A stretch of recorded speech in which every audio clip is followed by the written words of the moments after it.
So I've always been someone with a lot of questions. But in 2015, after a bunch of things fell apart, after I had my heart broken again, I got desperate for answers. It brought back this gnawing feeling I had growing up that everyone around me had received some memo that I clearly had slept through. So I decided to crowdsource this memo. I spent about a year going on love dates, trying to make sense of love with friends and strangers. This is special, they would tell me at the end of it, and I believed them. Because you see, love is what Ron Heifetz would define as an adaptive challenge.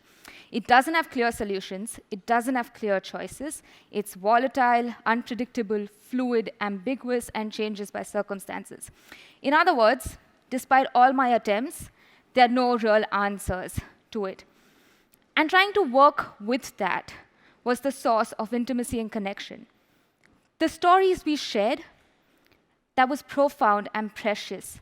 But discovering this thing about love and being befuddled by it together, and processing that befuddlement together, was what was causing our intimacy and connection. When I moved to a new city, I wanted to see if I could recreate this in this new place. So I invited everyone that I'd recently had an interesting conversation with to what I called a potluck. A potluck. But along with a dish, you bring some thoughts that you've been sitting with. There was no clear agenda for that evening, no answers to arrive at, no problems to be solved. It wasn't a salaw, and I didn't promise catharsis.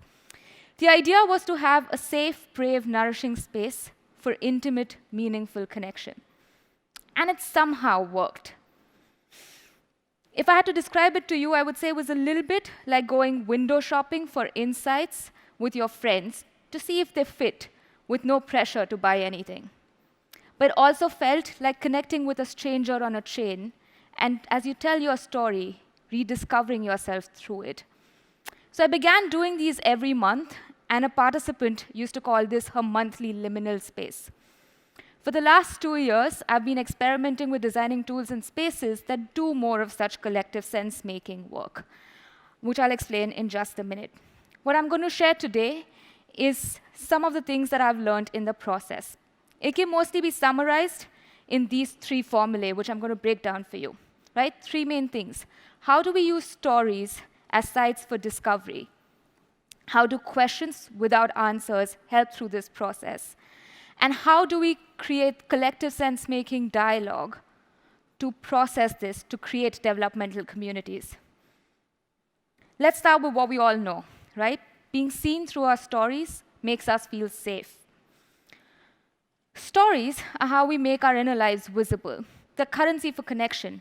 But when I say currency, I mean a little bit like money. It's just paper without the meanings that we attach to it, a shared meaning. So I begin each collective sense-making session with a sharing circle, but I try to frame questions in a way that you can then draw out these shared meanings, right? So I start with a question that prompts someone to tell a story that's linked to the theme, the question that we're talking with, and situates them in regard to this question. Then we ask what questions they're bringing in today, whether we know where they are on this process of trying to figure that out, and what are they sitting with. This is the most powerful question that I've used in facilitation. What should we know as we listen to you today? And it allows them to do away and say and put their disclaimers, their warnings, their thoughts and feelings on the table, and it frees up mind space for them to be present, but it also allows others to honor their mind states. The sharing circle has now put a spotlight on every person and suddenly made their stories visible. They've put something about themselves in this space. And this is especially useful for introverts, right? They've done this once. Now it's easier for them to talk again. But now that everyone is seen, heard, and welcomed as they are, there's a safe space that's created. And now that we have the safe space, we can begin to dig into those questions, to do a little bit of discovery. Stories are archaeological sites for discovery. Jean-Pierre Ville says, we organize our circumstances into stories. Stories we pick up along the way and carry with us. Stories that declare, I'm lacking. Why me stories? I'm alone stories. What will I amount to? Stories. Stories about who we should be or think we are. The interior maps whose familiar roads we travel over and over again. Yet, when we apprehend these maps, these stories, these patterns, we awaken and rise, as it were, to a new perspective, to new possibilities. That is what we try to do at collective sense making. Let's talk a little bit about what sense making is, right? Things happen. We extract cues of them from senses and try to create a narrative around it. And when this narrative is coherent-ish, is when we say, that makes sense, right? But these narratives are incomplete. That being said, these narratives, these schemas, these mindsets, assumptions, beliefs are how we understand ourselves, how we take in the world, and how we come into it and respond to it, right? Collective sense making is trying to make this visible by putting it together. Our narratives are enmeshed together when we're doing it constantly. And collective sense making, using that question, puts our narratives against each other to see what are the things that are different amongst us. One way that I do that is I create intentional language and rituals. When I work with organizations, for example, one of the rituals I give them is to say, as someone who is this is what I think. So in a retreat that we did with an organization, we were talking about how do we make trade-offs between values when we are making decisions. And someone said, as someone who has to fundraise for this organization, this is what I think and why I made this decision. And someone else said, but as a queer feminist, this is what's important to me, and that bothers me. The first person then had a chance to explain, but as someone who defines feminism this way, I thought this was more important, right? These are usually difficult questions to have. Difficult conversations to have. But in this space, because we were trying to do this about the values and not about them, it was a lot less threatening. And another thing that happened is they began to honor where they're coming from because we were tracing those things together. And that itself created a more empathic negotiation between them. These kind of questions, I think, are magical. Because one, they're malleable, right? You can share stories, you can share opinions, you can share questions as personal or as generic as you want. You can share as much or as little as you want and still share enough to take the conversation forward because they're equalizing. Everyone has something to say about this, but also everyone struggles with them, and in that sense, they're universal.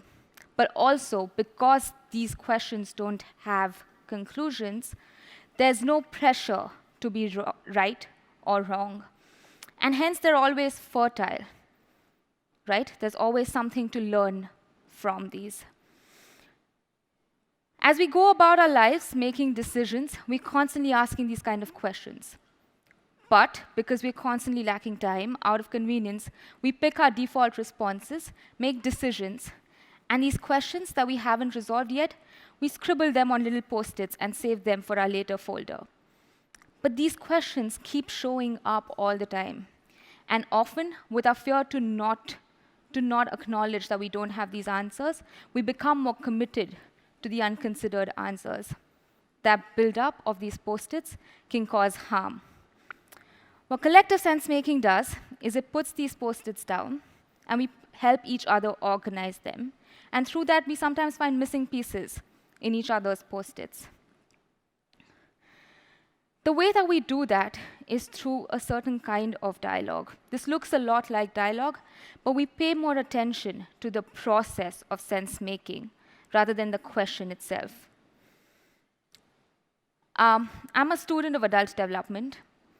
Bob Keegan, who came up with this theory, he defines development as developing the capacity to deal with complexities, to develop the capacity for complexity to meet with the mental demands of modern life. He, along with Lisa Leahy, study deliberately developmental organizations that are committed to development. And they say this is how we create developmental spaces. When I do collective sense-making, I try to create this, right? The question becomes the challenge. The rituals that we introduce become a part of the practice, and the community becomes the support. But there are lots of ways of supporting, right? Why community? Because like I said, sense making is imperfect. We're constantly processing incomplete information with limited lenses, right? Lenses of who we think we are, lenses of our socialization, lenses of the narratives that we've made through our past. What collective sense-making does is it's a little bit like going to the ophthalmologist's office, right? And trying out different lenses to see if there are inconsistencies that we didn't see in our own. We do this, when we start the collective sense-making, we put this as intention. We say, let's try out new perspectives. That's a goal of the evening. And we recommend not using disclaimers, right? So don't say, I could be wrong, but I'm just thinking this through, because that's kind of given in that space. And regardless of whether or not they use it, just saying it's given and making that intention in the beginning gets them to start paying attention to when they're doing this. And sometimes they begin to notice the ideas of when is it that I'm doing this? What kind of ideas are making me uncomfortable? David Bohm defines dialogue as the free flow of meaning between two banks. Collective sense-making dialogue is sorting through this common shared pool of meaning, right? We do this by putting things against each other and using each other as lenses for that. So for example, in a thought log that I held, we were talking about vulnerability. And suddenly, one of the participants, C, points out to another participant and says, I haven't heard you today at all. The other person smiles, and she said she's always been an extrovert. But lately, she feels like what she says in a space, her contribution has become her measure of worth. And for her at that moment, being quiet and still feeling worthy was a vulnerable act. For a lot of people, that was the aha moment. And then someone said, but if you wouldn't have said that, we would never have realized that, right? And that started a conversation about the responsibility that comes with vulnerability. It was going fine until we reached a point where we no longer had fully formed answers. So someone said, you know what makes me vulnerable? Travel. And everyone took off with that and ran, right? Someone began intellectualizing travel. They spoke about how travel is a transformative experience. Someone else shared their stories and talked about how to travel so that you could have a transformative experiences. That is the normal mistake we made with dialogue, which we pay attention to in collective sense making. Abstract questions make us uncomfortable because they're uncertain, and that uncertainty makes us vulnerable. It's easier to move to the more concrete questions that have answers. And often that's even encouraged because that's more efficient, that's more productive, that's more measurable. But it's important to stay with these abstract questions once in a while and to experience that vulnerability. At collective sense-making events, we force people to sit with that vulnerability. We invite them to sit with those questions. We even honor them in our closing circle, where we speak about the questions that we're taking back with us as a gift that we've received in this space. Once, in one of these thought logs, we landed up talking about transitions. And we realized that everyone was going through transitions. So we hosted a live transitions party.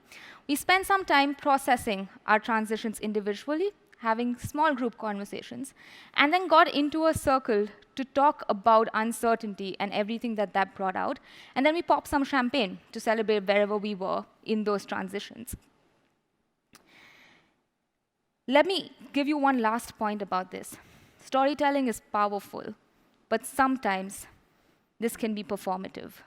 There are codes, which are often cultural, about what vulnerability looks like, and some of us get very good at telling those stories. Sometimes that's okay.